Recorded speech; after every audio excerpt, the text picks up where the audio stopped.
கள்ளக்குறிச்சி மாவட்டம் திருக்கோவிலூரைச் சேர்ந்த ஓய்வு பெற்ற அரசு அதிகாரி செல்வராஜ் என்பவரின் மகன் சேஷன் அண்மையில் வெளியான இந்திய குடிமையியல் தேர்வில் வெற்றி பெற்று அகில இந்திய அளவில் 197வது இடம் பிடித்தார். 6 ஆண்டுகள் விடாமுயற்சியில் 5வது முறையாக எழுதிய தேர்வில் வெற்றி பெற்ற அவருக்கு பெற்றோர் மற்றும் உறவினர்கள், நண்பர்கள் வாழ்த்து தெரிவித்தனர். என்னோட பேர் சேஷன். நான் 1996 former chief election commissioner of India TN Seshan retired ஆகிற இயரில் பிறந்தேன்.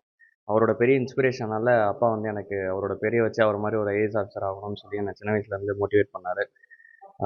அப்பாவோட வழிகாட்டுதலின் பேரில் நான் படித்து இன்றைக்கி ஆல் இண்டியா ரேங்க் 197 வாங்கியிருக்கேன். என்னோடய ஜேர்னி நான் 2019 படிக்க ஸ்டார்ட் பண்ணேன். 1 year films comes mains foundation course மட்டும் ஷங்கரில் படிச்சுட்டு அப்புறம் இண்டிவிஜுவலாக ப்ரிப்பேர் பண்ண ஸ்டார்ட் பண்ணேன். வேரியஸ் இன்ஸ்டியூட்ஸில் டெஸ்ட் சீரிஸ் மட்டும் போட்டு ஜாயின் பண்ணி படிச்சுக்கிட்டு இருந்தேன்.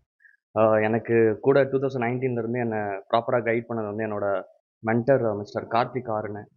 அண்ணா நகரில் செயல் கிளப்னு ஒரு மென்டர்ஷிப் ப்ரோக்ராம் பசங்களோட மோட்டிவேட் பண்ணுறதுக்காக ரன் பண்ணிகிட்டு இருக்காரு. அவர் தான் என்னை 2019 மோட்டிவேட் பண்ணி பர்சனலாக கைட் பண்ணி கொண்டு வந்தது. அப்புறம் என்னோடய ஃபேமிலி அண்ட் ஃப்ரெண்ட்ஸ், என்னோடய கசின்ஸ் எல்லாருமே எனக்கு பெரிய இன்ஸ்பிரேஷன். அவங்க மோட்டிவேஷனில் தான் நான் வந்தேன். முக்கியமாக சொல்லணும்னா என்னோடய கசின் டாக்டர் ஆர் சுந்தரபாண்டியன். அவர் எனக்கு சின்ன வயசுலேருந்து பெரிய இன்ஸ்பிரேஷன். அவரை ஞாபகத்தில் வச்சு தான் நான் படிச்சுக்கிட்டு இருந்தது. மெயினாக அப்பா, அம்மா தேங்க்ஸ், எல்லாருக்கும் தேங்க்ஸ் சொல்லிக்கிறேன்.